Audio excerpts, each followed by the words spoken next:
Ensuite, on nous parle de l'efficacité de la photosynthèse, en nous indiquant que la production annuelle moyenne est de 320 grammes de matière sèche de plantes par mètre carré.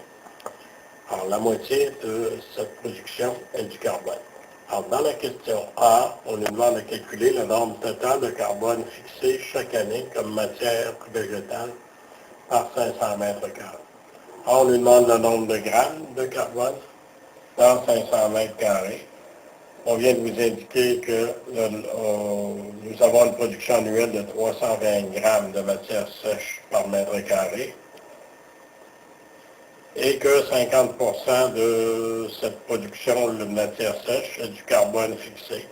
Donc, nous obtenons un total de carbone fixé de 8,0 par 10 à la 4 grammes de carbone.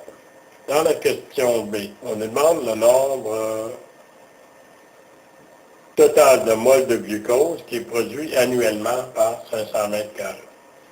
Et on nous indique que 25% du glucose est utilisé pour la respiration cellulaire. Ce qui veut dire que le 8,0 par 10 à la 4 grammes de carbone que nous avons calculé en A représente en fait 75% du carbone total qui a été fixé. Alors, il faudra faire compte de cette quantité de 75%.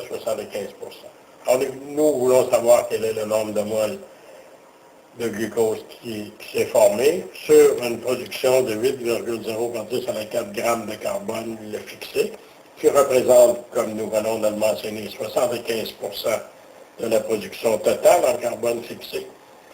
En divisant par la masse molaire du carbone, nous obtenons le nombre de carbone, et tenant compte de l'équation chimique de la photosynthèse qui nous dit que 6CO2 plus 6H2O produit une mole de C6H12O6 plus 6O2.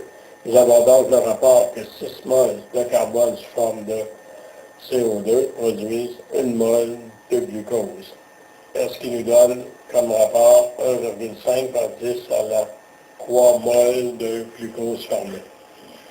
Dans la question C, nous parlons d'énergie. On nous dit qu'une mole de glucose produit représente une absorption de 2803 kJ d'énergie solaire. Et que l'énergie solaire moyenne incidente est estimée à 1,527 kJ par centimètre carré par jour. On nous demande quel est le pourcentage de l'énergie solaire incidente qui est convertie en énergie chimique pour la production de glucose sur une surface de 500 mètres carrés. Alors, nous allons dans un premier temps calculer l'énergie solaire incidente émise par année. Alors, on nous donne comme information 1,527 kJ cm par jour.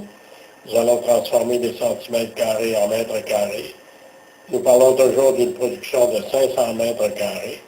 Et il nous reste à transformer les jours par année par les facteurs de conversion qui sont appropriés, ce qui nous donne 2,79 par 10 à la 9 kJ par année d'énergie solaire. Alors, nous avons une production de 1,5 par 10 à la 3 moles de glucose chaque année par 500 mètres carrés. Alors, nous allons calculer quel est le total d'énergie d'énergie solaire qui est absorbée pour la production du glucose. On nous donne comme information que pour une mole de glucose, ça nous prend 2803 kJ. Nous avons une production de 1,5 par 10 à la 3 moles année, ce qui nous donne une consommation annuelle en énergie solaire de 4,2 par 10 à la 6 kJ par année. Alors, si nous comparons la quantité d'énergie solaire qui est absorbée pour la production du glucose divisé par la quantité totale d'énergie solaire émise multipliée par 100, nous obtenons un pourcentage de 0,15% de l'énergie solaire émise qui est utilisée à la production du glucose.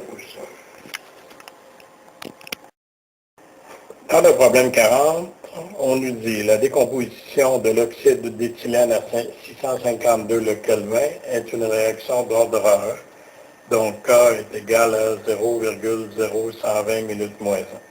L'énergie d'activation de la réaction est de 218 kJ par mol. Calculez la constante de vitesse de la réaction à 525 Kelvin.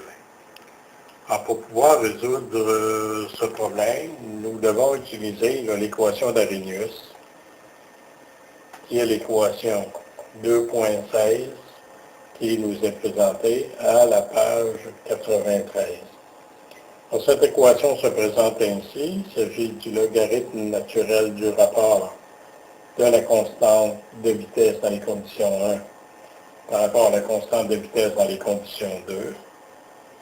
Ceci est égal à l'énergie d'activation EA divisé par R, la constante des gaz, et qui, le tout est multiplié par 1 sur la température en Kelvin des conditions 1, moins 1 sur T2, la température en Kelvin des conditions 2. Alors, dans notre problème, nous avons certaines données. Alors, K2 est connu. On nous dit qu'il est de 0,0120 minutes moins 1. K1, c'est ce que nous cherchons. EA est une donnée du problème, c'est l'énergie d'activation à 218 kJ par mol. R est la constante des gaz, qui est de 8,3145 joules mol Kelvin. Alors, T2 est la température auquel nous connaissons la constante d'équilibre, c'est-à-dire 652 Kelvin. Et T1 est la température de la nouvelle constante d'équilibre, 525 Kelvin.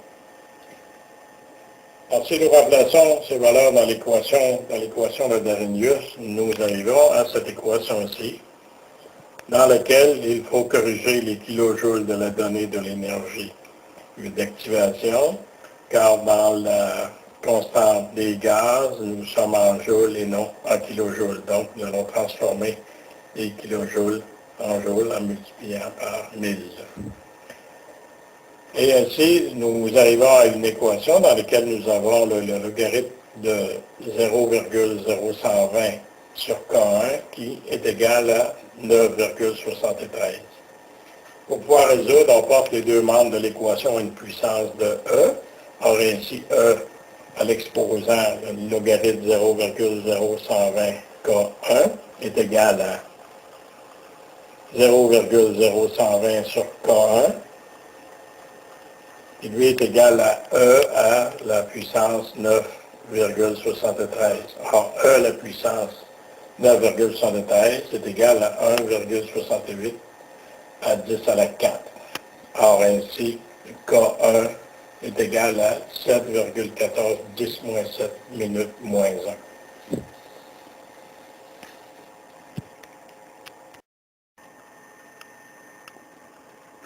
À l'exercice 62, on dit que la voiture se trouve à l'est du centre.